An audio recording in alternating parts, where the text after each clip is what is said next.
বিশ্বনবীর অপমান, বিশ্বনবীর অপমান, ঠিক ঠিক ঠিক ঠিক কাজ, ঠিক ঠিক ঠিক ঠিক কাজ।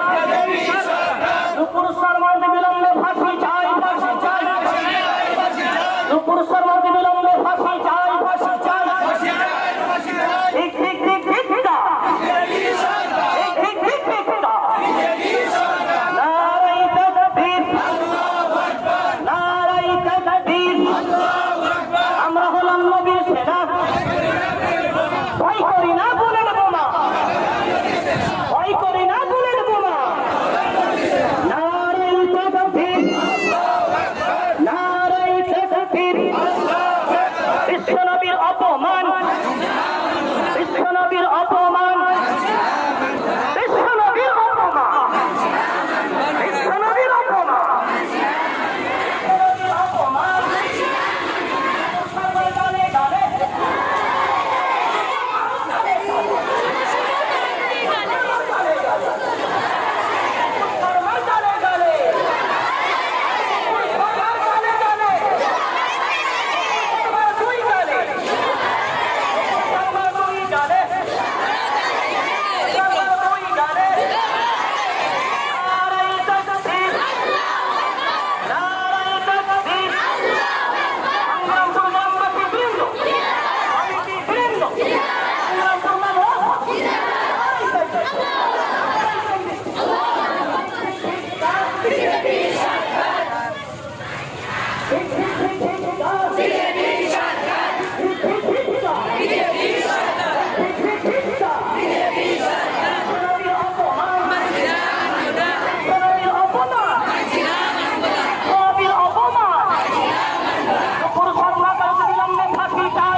ভিতরে ঢুকি, ভিতরে ঢুকি। রাস্তায় কোনো গাড়ি আমরা আটকাবো না, শান্তিপূর্ণ মিছিল। আমরা কৃতজ্ঞতা স্বীকার করবো আমাদের রাজ্য সরকারের, তিনি আমাদের পাশে দাঁড়িয়ে পৃথিবীর মহামানব বিশ্বনবী মুহাম্মদ আরবি সাল্লাল্লাহু আলাইহি ওয়াসাল্লামের অবমাননার কারণে তিনিও গ্রেফতারের অনুরোধ জানিয়েছেন। আপনারা ভিতরে ঢোকো, ব্যানারটা সামনে থাকবে, ওই সাইডে ব্যানার দেখা যাবে শুধু সামনে।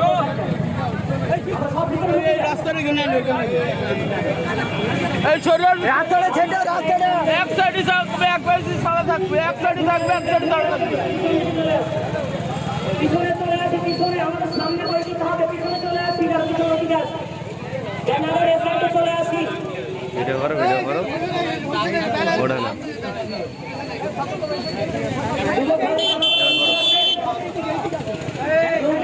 ভাইয়েরা যারা ওদিকে আসছে তাদের পিছনে দাঁড়িয়ে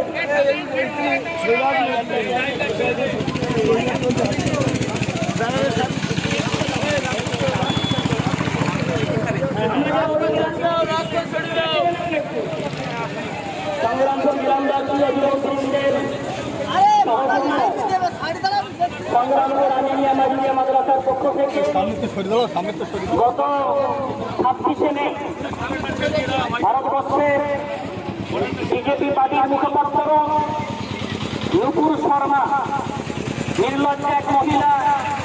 আমরা জানি ওর নাম হলো নুপুর, আর নুপুরের ব্যাখ্যা খুব ভালো জানি আমরা। নুপুর যদি এদিকে চলে আসে, নুপুর যদি হীরারও হয়, নুপুর যদি সোনারও হয়, ও ঠাই কোথায় জোটে?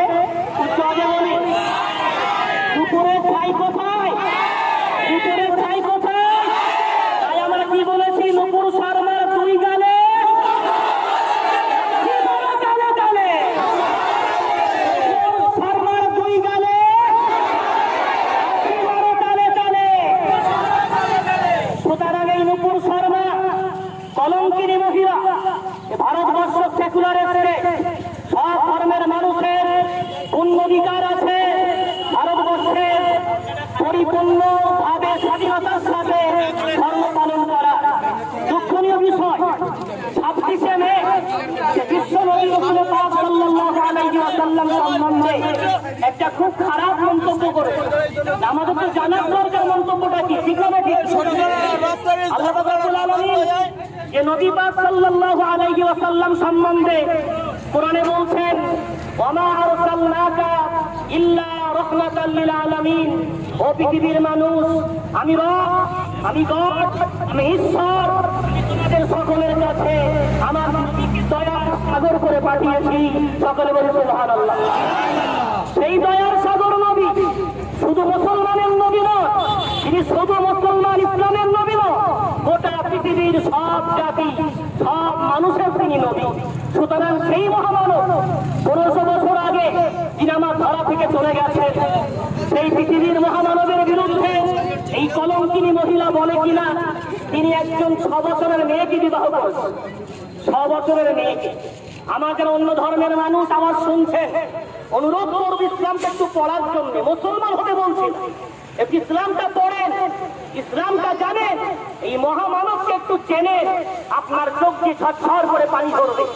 ওই নবী পাক সাল্লাল্লাহু আলাইহি ওয়াসাল্লাম তিনি এমন একজন ব্যক্তিত্ব যার উপরে আঘাত আনার কোনো রাস্তা নাই। কারণ আমার আপনার জীবন দুই ভাগে বিভক্ত, এক বাইরের এক ভিতর, এক বাহ্যিক এক আভ্যন্তরীণ। কিন্তু আমার নবীর 63 বছর জীবন, কোনোটাই ঢাকা নেই, চাপা নেই। 63 বছর জীবন সব মানুষের সামনে উন্মুক্ত। সকলে বলে সুবহানাল্লাহ। ওই নবীর যখন আসল যৌবনকাল, 25 বছর বয়স। কত বছর? 25 বছর বয়স। ওই নবী 25 বছর বয়সে 40 বছরের একজন বৃদ্ধা নারী আম্মা জান খাদিজাতুল কুবরা রাদিয়াল্লাহু আনহার সাথে বিবাহ করলেন। কত বছর বয়স? আপনারা অনেক যুবক আছেন, যদি বলি 40 বছরে কোন মেয়েকে বিবাহ করবেন নাকি আপনারা? কেন? বৃদ্ধাতা। কিন্তু সেই নবী 25 বছর বয়সে দেখতে অসুন্দর ছিলেন, পঙ্গ ছিলেন, হাত পাতার খোড়া ছিল। তিনি দেখতে এত সুন্দর, চাঁদ হার মানা, যদি বলা যাবে না সুবহানাল্লাহ, দেখতে এত সুন্দর, চাঁদ হার মানা।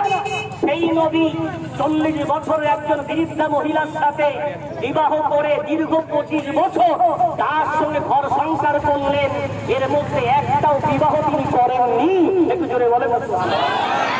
25 থেকে 50 এই দীর্ঘ 25 বছর তার সাথে ঘর সংসার করলেন, একটা বিবাহ করার তার প্রয়োজন পড়লো না। সেই রাসূলের যদি কোন রকমের খারাপ চিন্তা চেতনা থাকতো তাহলে যুবক বয়সে করতেন। যখন 50 বছর বয়সে ওই খাদিজা রাদিয়াল্লাহু তাআলা আনহা ভারত থেকে চলে গেলেন, 50 বছর বয়সে যখন আমার রাসূল দুনিয়াতে, আমার রাসূল স্ত্রী যখন দুনিয়া থেকে চলে গেলেন, তখন আমার নবীকে আল্লাহর তরফ থেকে আদেশ দেওয়া হলো, ও মুহাম্মদ তুমি আয়েশাকে বিবাহ করো। আয়েশার বয়স তখন 6 বছর। আদেশ দেওয়া হলো আয়েশাকে বিবাহ করো। আল্লাহর আদেশ পেয়ে আমার রাসূল তাকে বিবাহ করলেন।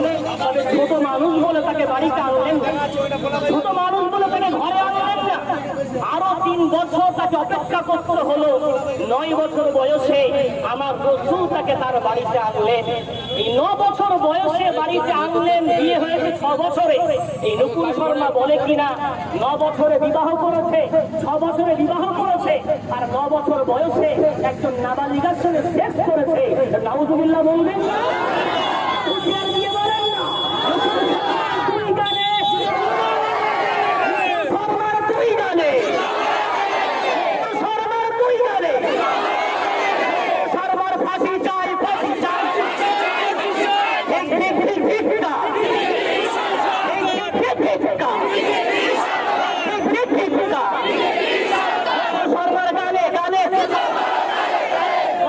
ব্যক্তিগুলো আনো, ছবি রাখো, লাঠি মারো না, ছবি রাখো। নাম করবে, নতুন সরকার দুই গালে লাইন দিয়ে আছে, লাইন দিয়ে নতুন সরকার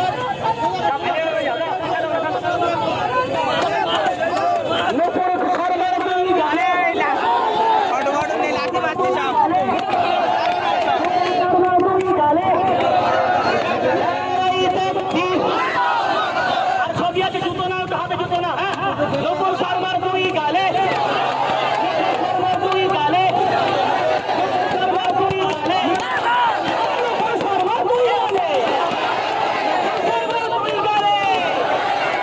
ষোলবীর অপমান, ষোলবীর অপমান, ষোলবীর অপমান। নারাই তাকবীর, নারাই তাকবীর। রাস্তারে তারা দাঁড়িয়ে যায়।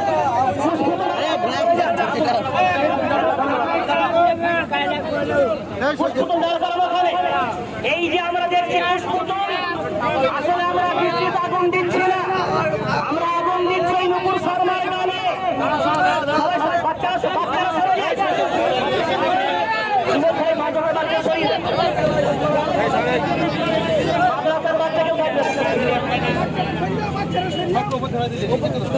এমন একটা আইন আনো, এই ভারতবর্ষের কোন নাগরিক কেন কোন ধর্মের, কোন গুলিদের, কোন মনীষীর বিরুদ্ধে কোনো কথা না বলতে পারে, এমন দৃষ্টান্তমূলক একটা সুন্দর আইন আনো, আপনি আনুন, যাতে করে ভারতবর্ষের গোটা নাগরিক শান্তিতে বসবাস করতে পারে। আমার ভারতবর্ষ অনেক সুন্দর, আমরা জানি। আপনারা বলতে পারেন অনেক কান্ট্রি আছে মুসলমানদের, সেখানে চলে যান, এ কথা বলা আপনাদের অধিকার নেই। এই ভারতবর্ষে আমরা ছিলাম, আমরা আছি, আগামী দিন থাকবো ইনশাআল্লাহ।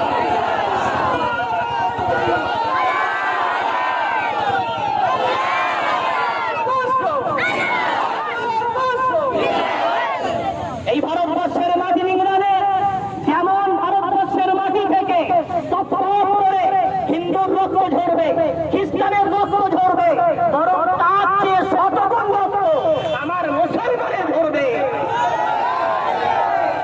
সুতরাং এই ভারতবর্ষ যেমন আপনাদের যেমন আমাদের, এটা খুব ভালো করে জানেন। পাকিস্তানে যাওয়ার কিন্তু অনুমতি আপনাদের ছিল না, আমাদের ছিল, আমরা যাইনি। আমাদের অনুমতি ছিল পাকিস্তানে যাওয়া, আমরা যাইনি। আমাদের পিতৃপুরুষ, আমাদের পূর্বপুরুষের কবরস্থান এখানে, মসজিদ এখানে, মাদ্রাসা এখানে, মরণ পর্যন্ত এই মাটি আঁকড়ে আমরা এখানেই থাকবো ইনশাআল্লাহ। সুতরাং এই ভারতবর্ষ অনেক সুন্দর, এখানে হিন্দু আছে, মুসলিম আছে, জৈন আছে। মাদার ছেলে লাইনে যাও, মাদার ছেলে লাইনে যাও, মাদার ছেলে পিছনে যাও, রজনীগন্ধা আছে, বহুমুখী ফুল আছে বলে এই ভারতবর্ষ সুন্দর ভারত। আমরা বলি এই ভারতবর্ষ পৃথিবীর মধ্যে সেরা দেশ, কারণটা কি? এই ভারতবর্ষে অনেক মানুষের বসবাস।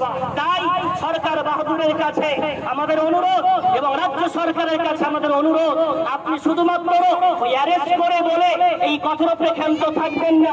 যেভাবে আপনি আমাদেরকে এই পশ্চিমবঙ্গের নাগরিক বানিয়ে ধন্য বানিয়েছে, আপনি শুধুমাত্র অ্যারেস্ট করুন বলে ক্ষান্ত থাকবেন না। অনুরোধ আপনার কাছে, এর জন্য আপনার কাছে পাওয়ার আছে, শক্তি আছে, সেগুলো প্রয়োগ করুন। অন্যথায় আমরা মুসলমান যেমন আপনাদের পদে বসাতে পারি, তেমন পদ থেকে টেনে হেসে নামাতেও জানি। পদে যেমন বসাতে পারি, পদ থেকে নামাতে আমরা জানি। সুতরাং আমাদের দুঃখের ভাগিদার হয়ে যান। কেন্দ্র সরকার, রাজ্য সরকার, আপনারা এক হয়ে এমন একটা আইন আনুন, যাতে করে কোনো মানুষ যেন কোন পৃথিবীর কোন মনীষীর বিরুদ্ধে কথা না বলতে পারে। কোন রকম যেন কোন মানুষ হিম্মত না করে, এমন একটা দৃষ্টান্তমূলক আমরা আইন তৈরি করি।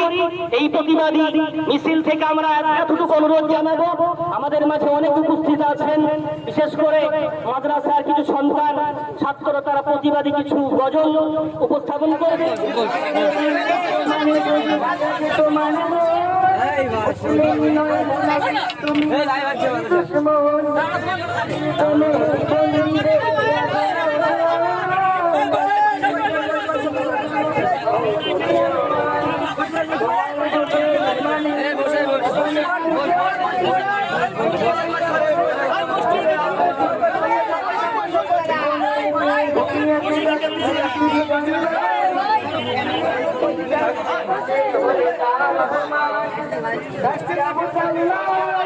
ইমান তোমার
আসসালামু আলাইকুম ওয়া রাহমাতুল্লাহি ওয়া বারাকাতুহু।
Sarna de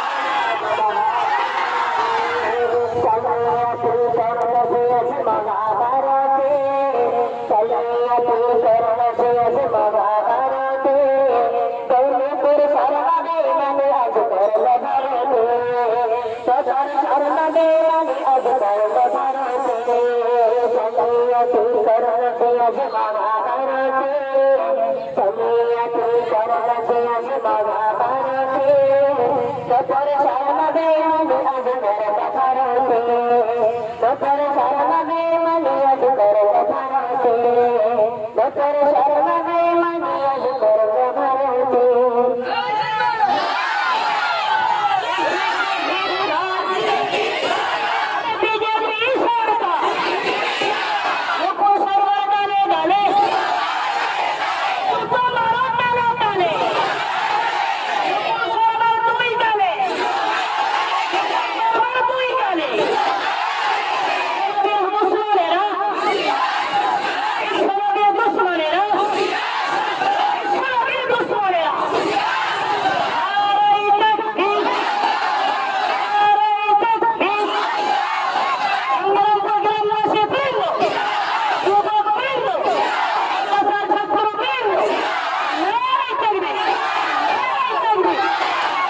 আমরা এই মুহূর্তে আমাদের মাদ্রাসার অত্যন্ত প্রিয় আনিসুল ভাইয়ের কাছ থেকে দু একটি কথা শুনবো এবং তারপর আসাদ ভাই কেরাম দু এক কথা করে বলবেন। তারপর ইনশাল্লাহ আমরা সবাই যেভাবে আমরা এই পরিবেশটাকে সাজিয়ে রেখেছি কেউ অস্থির না হই। একটা দিনের জন্য একটু গরম সহ্য করা যাবে?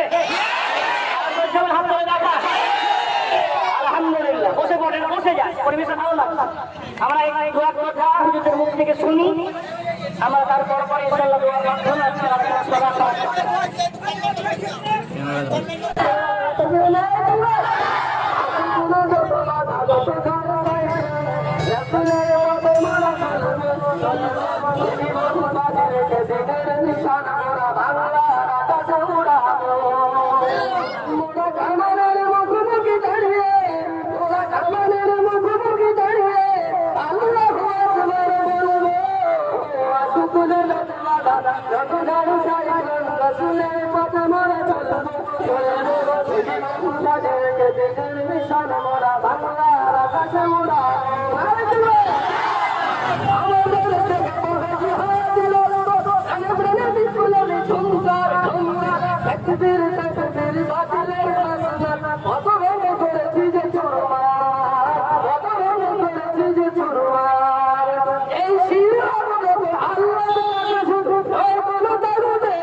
मंजिले पहुंचे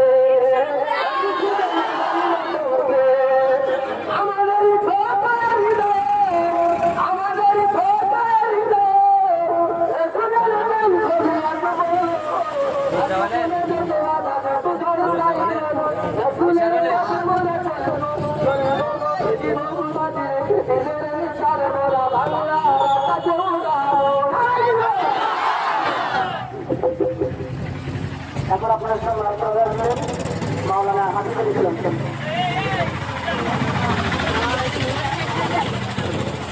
نحمده ونصلي على رسوله الكريم أما بعد فأعوذ بالله من الشيطان الرجيم بسم الله الرحمن الرحيم وجاهدوا في الله حق جهاده وقال رسول الله صلى الله عليه وسلم أفضل الجهاد كلمة حق عند سلطان جائر সম্মানীয় আজকের মহানবী বিশ্বনবী সরকারের আলমের অবমাননায় এই প্রতিবাদী সভার মহামান্য সভাপতি সাহেব, সংগ্রামপুর মাদ্রাসার ডাইরেক্টর সাহেব এবং সংগ্রামপুর সকল গ্রামবাসী, সম্মুখে সমস্ত শ্রোতা মন্ডলী এবং আমার সিনিয়র ছাত্রবৃন্দ, আমরা দীর্ঘক্ষণ ধরে আজকের প্রতিবাদী সভায় আমরা অংশগ্রহণ করলাম।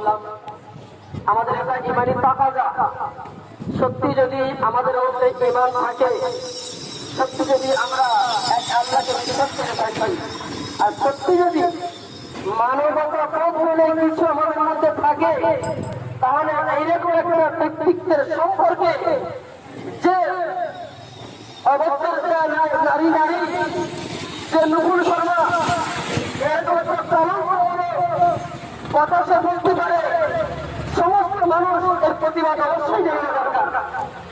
যে মানব সম্পর্কে মহাপুরুষের মধ্যে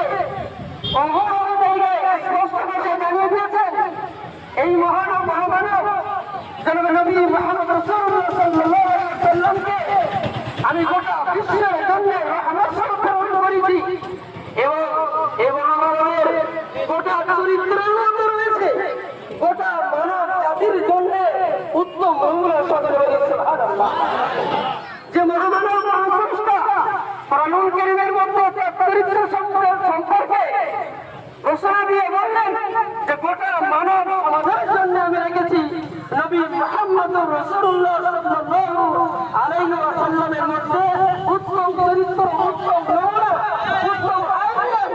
আর তার বিরুদ্ধে যে উলঙ্গ নারী, যে অবকৃত নারী, যে কুলঙ্গিমূলক কথাবার্তা বলেছে, এর বিরুদ্ধে আমাদের সকলকে, সবাইকে সোচ্চার হওয়া দরকার। এই বিরুদ্ধে আমাদের সবাইকে আন্দোলন করা দরকার।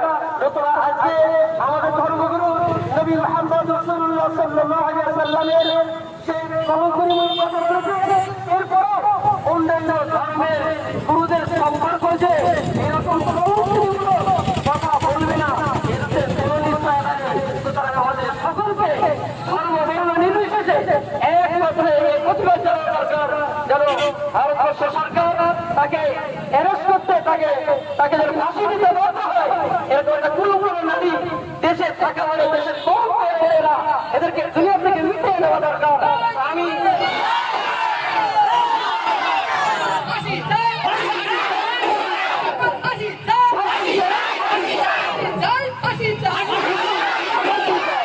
সুতরাং সেই অবান্তরিতা মহিলা, অসভ্য নারী, তাকে ফাঁসির দাবি করে আমি আমার কথা এখানে করছি। সমস্ত জনতা শ্রোতামণ্ডলী সবাইকে জানি সাদর আমন্ত্রণ। আলহামদুলিল্লাহ রাব্বিল আলামিন।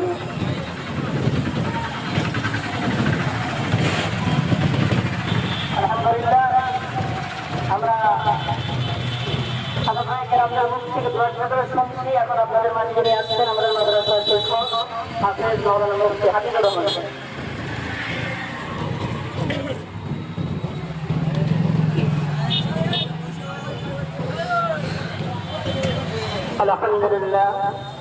الحمد لله وكفى وسلام على عباده الذين اصطفى أما بعد أعوذ بالله من الشيطان الرجيم بسم الله الرحمن الرحيم إنك لعلى خلق عظيم আজকের এই প্রতিবাদী সভা সম্মানীয় সভাপতি সাহেব, সংগ্রামপুর সুবিখ্যাত আমিনিয়া মাটিয়া মাদ্রাসার ডাইরেক্টর মুফতি আব্দুল কাইয়ুম নাদভী সাহেব, মাদ্রাসার সমস্ত শিক্ষকবৃন্দ, গ্রামবাসীবৃন্দ, কমিটিবৃন্দ, সকলকে জানাই শ্রদ্ধা ও ভালোবাসা ও সালাম। আমরা সবাই জানি কিসের জন্য আমরা এই প্রখর অনুষ্ঠানে মেন গড়ের উপরে বসেছি। সেই মহামানব বিশ্ব নবী জনাব মুহাম্মদ রাসূলুল্লাহ সাল্লাল্লাহু আলাইহি ওয়াসাল্লামের বিরুদ্ধে যে কণ্ঠ যে আওয়াজ শুনেছে, অভদ্র মহিলা, আমরা সব নাম শুনেছি, নুপুর শর্মা, তারই বিরুদ্ধে তারই প্রতিবাদে আমরা আজ বসেছি। যে বিশ্ব নবীকে প্রত্যেক মুসলমানের যে ইমান আছে তার দায়িত্ব হল সমস্ত জান মাল, স্ত্রী পুত্র, সন্তান সন্ততি, পিতা মাতা সব থেকে ভালোবাসা তার বেশি থাকে। যদি না থাকে সে পরিপূর্ণ ইমানদার না। কখনো করে একদিন বিশ্ব নবী হযরত উমরকে বললেন, হে উমর, তুমি আমাকে কতটা ভালোবাসো? তো উমর বললেন, আমি সব কিছু থেকে আমি আপনাকে বেশি ভালোবাসি। তখন বিশ্ব নবী প্রশ্ন করলেন, হে উমর, তুমি কি তোমার জান থেকে আমাকে বেশি ভালোবাসো? উমর বললেন, না। তখন বললেন, তুমি পরিপূর্ণ মুসলিম নও। পরিপূর্ণ মুসলিম তখন হবে যখন আমাকে নিজের জান অপেক্ষা ভালোবাসবে। তো আমরা পরিপূর্ণ ইমানদার তখনই হবো যখন আমার নবী বিশ্ব নবী হুজুর সাল্লাল্লাহু আলাইহি ওয়াসাল্লামের সমস্ত কিছু থেকে জান অপেক্ষা ভালোবাসবো, তখনই পরিপূর্ণ ইমানদার হবো। আর প্রত্যেক ইমানদার হওয়ার পরে তার দায়িত্ব হলো কোনো অন্যায় যখন হবে তাকে তখন ভাবে অবশ্য বাধা প্রদান করা। প্রথমত তার যদি শক্তি থাকে, শক্তি দিয়ে, না হলে তার কণ্ঠ দিয়ে, না হলে তার অন্তর দিয়ে, যে কোনো এই তিনটে তারা কোনোটাই তার কাছে না থাকে, তার ইমানের গতি, তার ইমানের দেশ কখনোই থাকতে পারে না। তো আমরা ইমানদার বলে যদি দাবি করে থাকি, আমরা যদি ইমানদার হয়ে থাকি, যে বিশ্ব নবীকে জান অপেক্ষা ভালোবেসে থাকি, এর প্রতিবাদে আমাদের গর্জে ওঠা দরকার। এবং যারাই এর সাথে জড়িত হয়েছে, যারা করেছেন, তাদের সকলকে এর উচিত শাস্তি আমার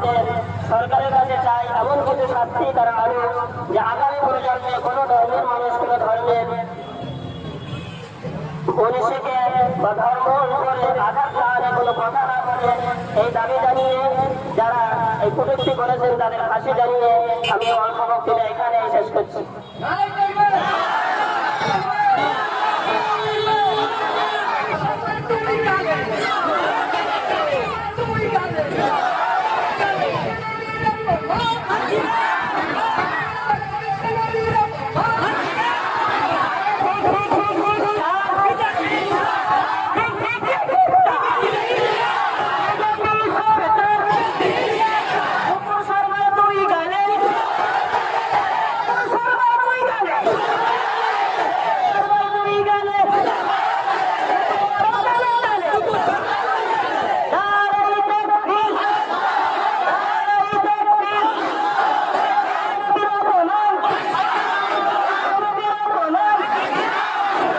এখন আমাদের মাদ্রাসার শিক্ষক হাফেজ মাওলানা মুফতি নুরুজ্জামান সাহেব কাসেমি আলোচনা রাখবেন। السلام عليكم ورحمة الله وبركاته.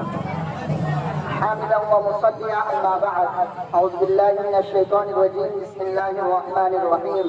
النبي أولى بالمؤمنين من أنفسهم.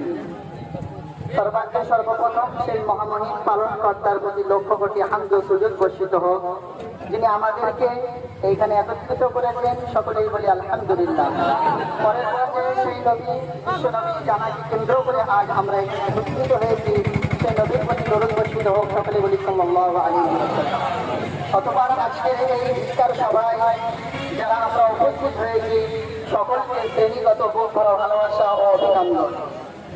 দেখেন, আল্লাহ পাক রব্বুল আলামিনের রাসূলের প্রেমিকের ঘটনা আমরা বিভিন্ন দিক দিয়ে বিভিন্ন জায়গায় পড়েছি।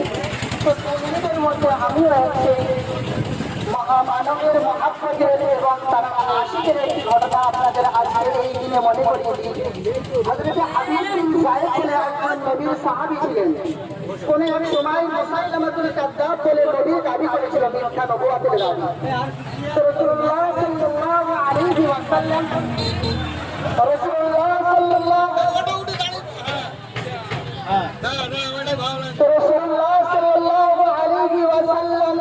কানে যখন এই আওয়াজ পৌঁছালো যে মিথ্যা নবুয়তের দাবিদার বলে একজন করেছে, তখন রাসূল করিম সাল্লাল্লাহু আলাইহি ওয়াসাল্লাম সমস্ত সাহাবাদেরকে সম্বোধন করে বলেছিলেন যে ওই মুসাইলামাতুল কাযযাবের বিরুদ্ধে যুদ্ধ করতে যাবে কে? তখন হাবিব বিন যায়েদকে নির্দিষ্ট করা হলো যে এই বিরুদ্ধে যুদ্ধ করবে। যখন মুসাইলামাতুল কাযযাবের কাছে তখন তিনি গেলেন, তখন মুসাইলামাতুল কাযযাব তাকে গ্রেফতার করলো এবং তার সামনে এটাই বলল যে তুমি নবী মুহাম্মদুর রাসূলুল্লাহ সাল্লাল্লাহু আলাইহি ওয়াসাল্লামকে নবী বলে মানো এবং তার সাথে আমাকেও আল্লাহ পাক রব্বুল আলামিন নবী বলে পাঠিয়েছেন, এটাও মেনে নাও। তখন মুসাইলামাতুল কাযযাব ধিক্কার জানিয়ে বলে দিলেন যে নবী মুহাম্মদুর রাসূলুল্লাহ সাল্লাল্লাহু আলাইহি ওয়াসাল্লামের উপরে আজ আনবে এবং নবী মুহাম্মদুর রাসূলুল্লাহ সাল্লাল্লাহু আলাইহি ওয়াসাল্লাম থাকা সত্ত্বেও অন্য কাউকে নবী বলে আমি মানবো। আমার রক্তে যদি একটা রক্ত যদি বেঁচে থাকে তাহলে আমি কখনোই এটা মেনে নিতে পারবো না।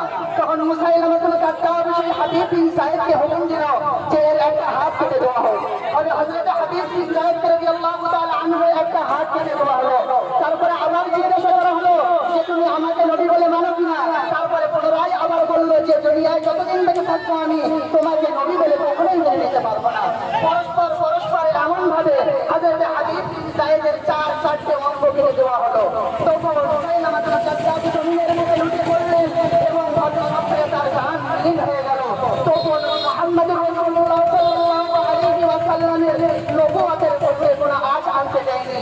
তো আজ আমরা মুসলমান, সেই হাবিব বিন যায়েদের থেকে আমাদের খবর নিতে হবে, তার থেকে শিক্ষা নিতে হবে যে নবী মুহাম্মদুর রাসূলুল্লাহ সাল্লাল্লাহু আলাইহি ওয়াসাল্লামের জন্য যদি তার গোলাম যদি একটা নিজের জান নিজের সমস্ত সবকিছুকে উৎসর্গ করতে পারে তাহলে আমাদেরকে এতটুকু করতে হচ্ছে না। আমরা কমসে কম সরকারের কাছে ধিক্কার জানাই যে তার জন্য কোনো অবিলম্বে কোনো শাস্তি, উত্তম শাস্তি তার দেওয়া হোক।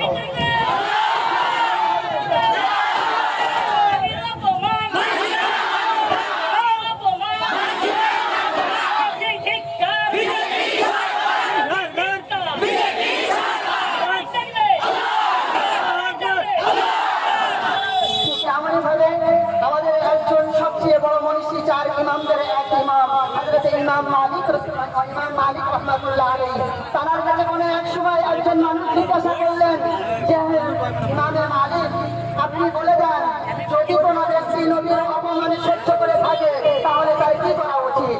তখন ইমামে মালিক রাহমাতুল্লাহ আলাইহি বললেন যে ওই ব্যক্তি এবং ওই মানুষত্ব এবং ওই মানবতা এবং ওই মানুষের পৃথিবীর বুকে বেঁচে থাকার কোনো অধিকার নেই। তো আজ যদি আমরা মনের দিক থেকে যদি চুপ করে থাকি, নবীর অপমানে যদি আমরা মেনে নেই, তাহলে এটা কিন্তু সেই ইমাম মালিক রাহমাতুল্লাহ আলাইহি তাআলার কথা এই আসবে যে আমাদেরকেও আজ দুনিয়ার মধ্যে বেঁচে থাকার কোনো অধিকার নেই।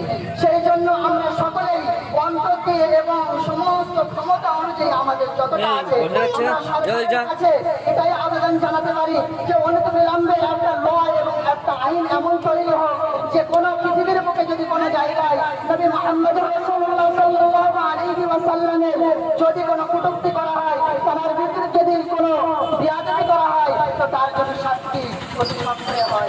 এই বলে আমি আমার বক্তব্য শেষ করছি। ওয়া আখিরু দাওয়ানা আলহামদুলিল্লাহি রাব্বিল আলামিন।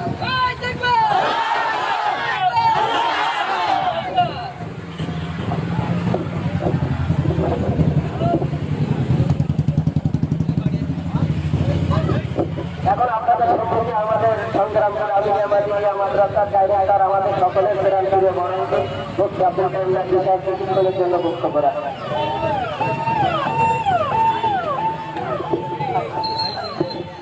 আসসালামু আলাইকুম ওয়া রাহমাতুল্লাহি তাআলা ওয়া বারাকাতুহু। আজ আনন্দ লাগছে বড়, এই কারণে যে 1200 বছর পেরিয়ে গেল পৃথিবীর মানুষ আজকে আবারও দেখতে পেল কোরআন একটা শ্রেষ্ঠ মুজিজা।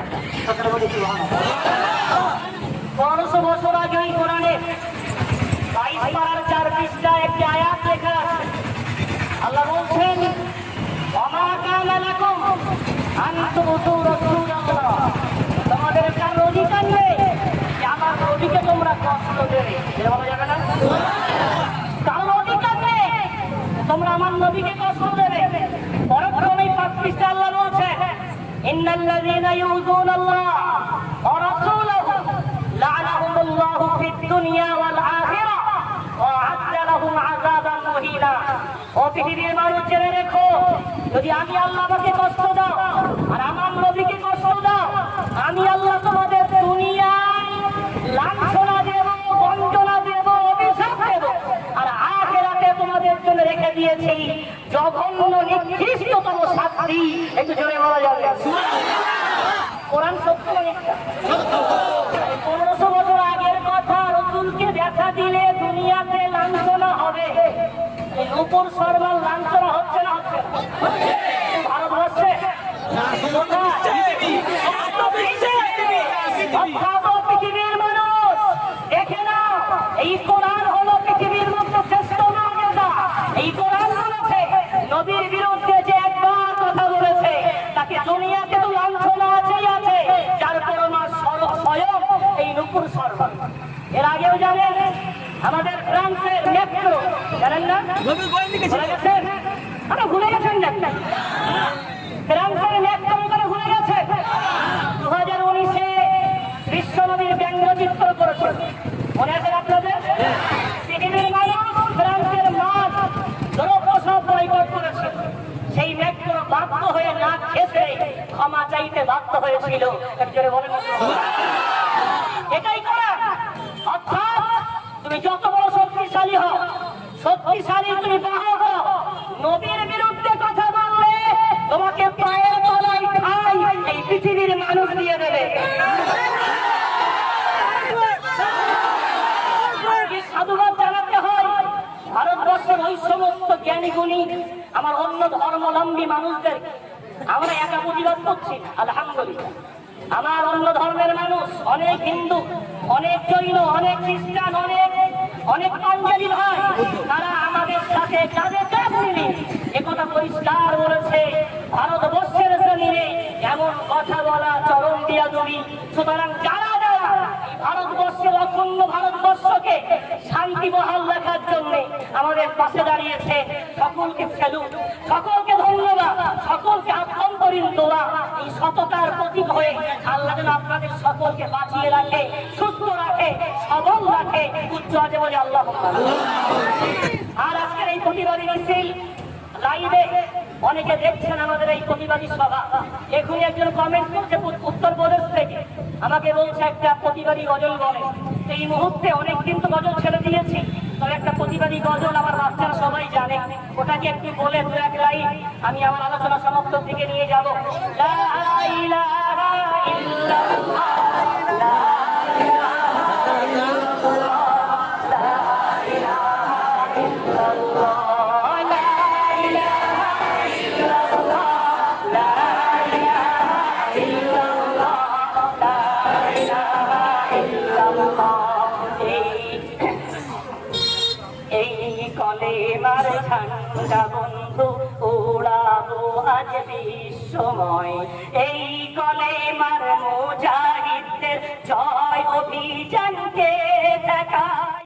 পড় ফেটে পড়নি না দে, চল ছুটে চল জিহাদে, পড় ফেটে পড়নি না দে, চল ছুটে চল জিহাদে, জীবন নেব জীবন দেব ভরসা মোদের আল্লাহ।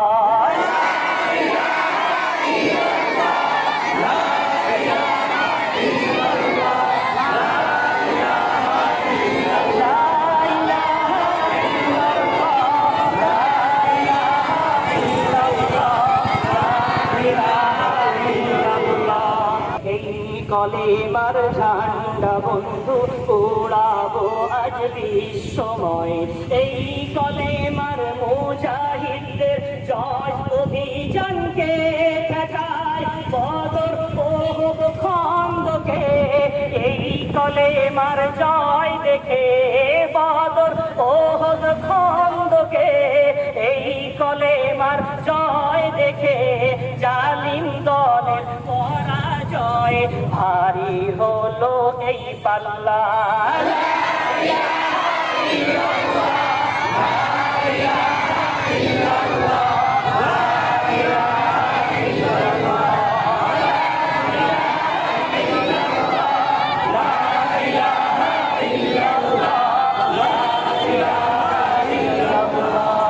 ইনকিলাবের অস্ত্র মোদের লা ইলাহা ইল্লাল্লাহ, ইনকিলাবের অস্ত্র মোদের লা ইলাহা ইল্লাল্লাহ। এই কলেমা উড়িয়ে দেব জালিম দলের সব কেল্লা।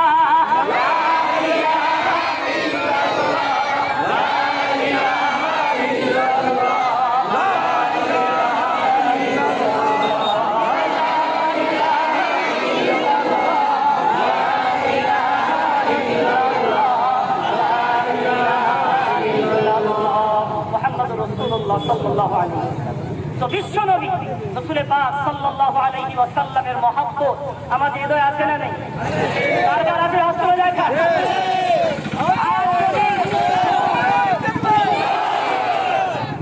আজ যদি আমার রাসূল ধরার বুকে থাকতে আর আমার নবীকে কেউ অবমাননা করত, সাহাবারা যেমন জান মাল দিয়ে ওই নবীর পাশে দাঁড়িয়েছিলেন, আমরা আজকে সংগ্রামপুর ভূখণ্ড থেকে প্রমাণ করে দিচ্ছি ইয়া রাসূলুল্লাহ, ও মদিনার সরদার, ও মদিনার মহামানব, ও মদিনার ব্যারিস্টার, সবুজ গম্বুজের তলদেশ থেকে একবার আমার আল্লাহ তোমার দৃষ্টি এই ভারতবর্ষের জমিনে দিক আর তাকিয়ে দেখো, তোমার সৈনিক মরে যায়নি, আজও বেঁচে আছে।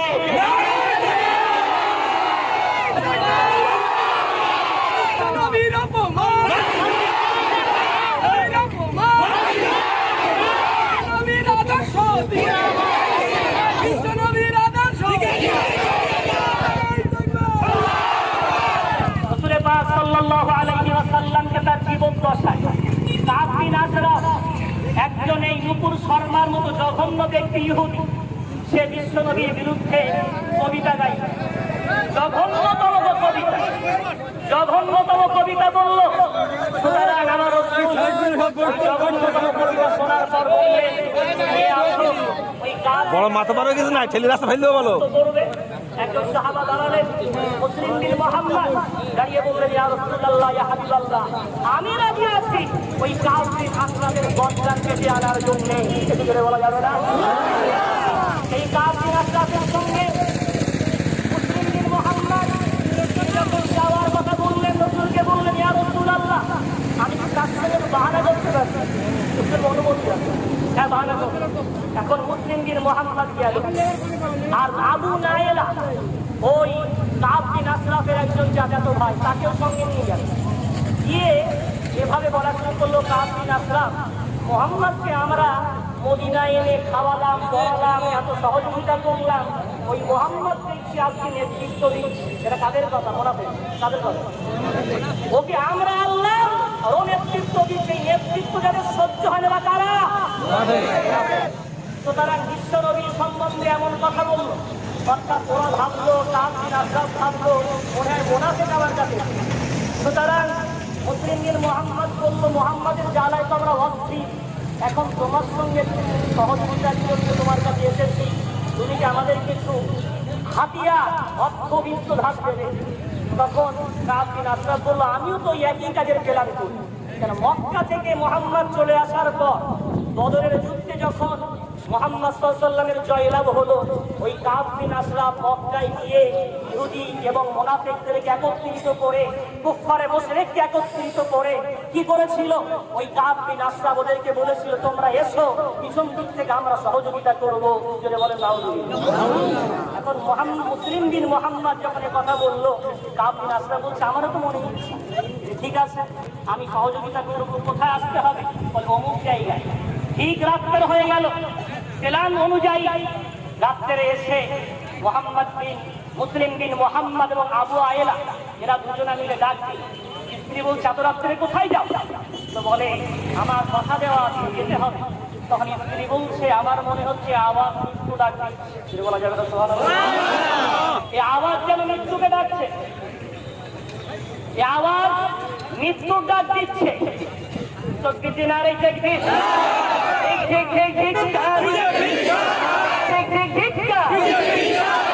সরমার গালে গালে,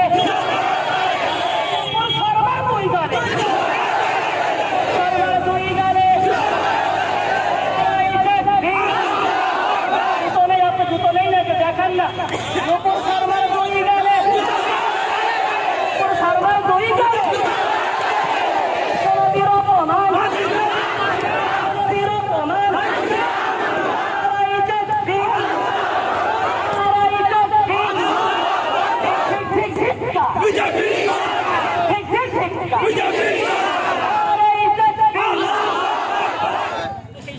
বহিঃপ্রকাশ যে আমরা আমাদের উপরে যারা আছেন তাদের পাশে আছি। যদি আপনাদের কখন আমাদের প্রয়োজন পড়ে বললেই আমরা কাতারবদ্ধ হয়ে আন্দোলন নামতে।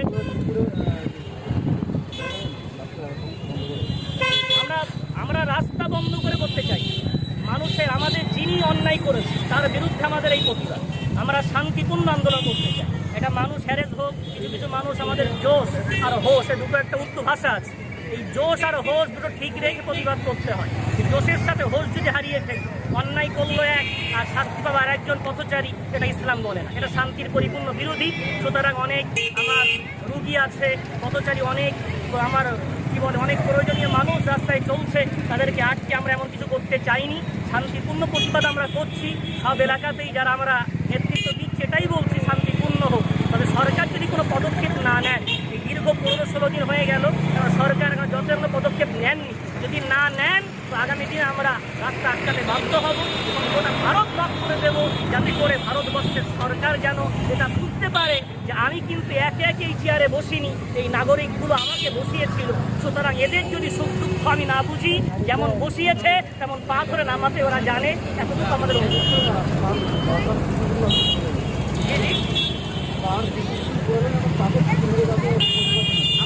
আমরা